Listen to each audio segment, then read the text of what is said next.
Hello বন্ধুরা, আপনারা কেমন আছেন? আমি ভালো আছি। আজকে আবার সকাল সকাল আমার রান্নাঘর থেকে অন্য দিনের মতো ব্লগটা শুরু করছি। কি কি করছি সেটাই আপনাদের সঙ্গে একটু শেয়ার করছি।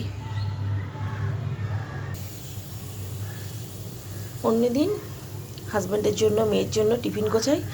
আজকে মেয়ে স্কুলে ডিম পাউরুটি দিয়েছিলাম। মেয়ে এক পিস বেঁচে গেছে, সেটাই টিফিন আমার হয়ে যাবে। ডিম পাউরুটি আর তার সাথে আছে কফি। এখনও রান্না শুরু করিনি। এখানে একটু মুসুর ডালের বড়া ভেজেছি পেঁয়াজ দিয়ে।